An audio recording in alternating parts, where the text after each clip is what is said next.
Alas 7:30 nga ng umaga ay kailangan na naming sumakay sa bus dahil ang pasok namin ay alas 8 ng umaga. 15 minutes ride nga ang layo ng shop na pinapasukan namin, kaya kailangan naming mag-advance ng 30 minutes bago ang time. Minsan kasi ay traffic din dahil ang oras ng pasok namin ay natapat sa rush hour. That's me, alright, one of the Alodave Warriors. Nauna na nga yung shuttle bus namin at yung dalawa ay nahuli dahil hinihintay pa yung mga late na natulog, late gumising at late din nagbihis. Sila lagi yung hinihintay ng driver. Bali, ganito nga araw-araw ang nangyayari sa amin, paulit-ulit lang mula Sabado ng umaga hanggang Huwebes. Papasok sa trabaho, uuwi sa accommodation, magluluto, kakain, pahinga konti, tapos matulog. Paggising sa umaga, magbihis na naman, papasok na naman sa trabaho. Paulit-ulit lang, paikot-ikot lang, ganun. Parang sweldo na paikot-ikot lang. Pagkatanggap mo ng sweldo mo, bayad ng utang, padala sa Pilipinas para sa pamilya. Ilang araw lang, ubos na ang sweldo. Bali, iikot na naman trabaho.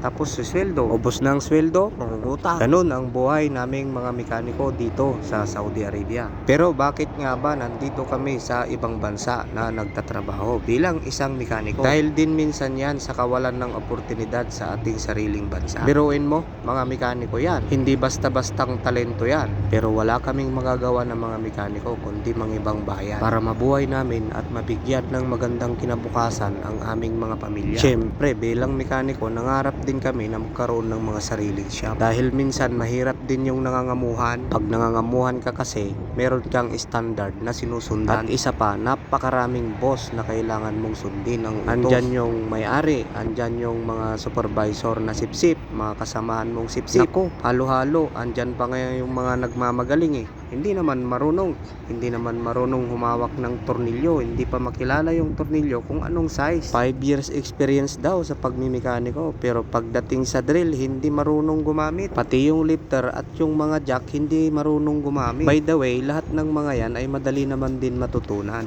Nakadepende na lang yon sa tao kung paano niya i-adapt yung mga araw-araw na nakikita niya sa workshop. Alright, we're here na nga sa aming destination dito sa Sanaiya. Dito nga sa Sanaiya ay tabi-tabi ang mga workshop. Hindi mabilang, mga hundreds sa isang kanto, libo o ilan pa, mas marami pa, ganun karami. Pero yung dami ng workshop dito sa Old Sanaiya, napakarami pa ring mga customer, parang langgam. At may mga iba't ibang klase rin pala ng mga customer dito sa Old Sanaiya. Meron dyan yung panadol, meron dyan yung kulang sa tulog. Basta mga iba't ibang klaseng mga customer. Kaya minsan dito, kung maliit lang yung baon mong pasensya, mapapalaban ka talaga. Ito na nga yung shop na pinapasukan ko, branch 59 Alodave, Old Sanaiya, Riyadh. Alright, nag-unboxing na nga kami ng tools dito. Mga brand yung tools na issue ng company.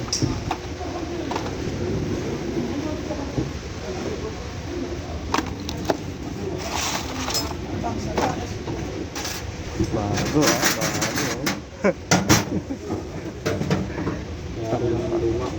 tambak na yung trabaho. Alright, hanggang dito na lang muna ang ating vlog for today. See you in next video. Signing out. Bye!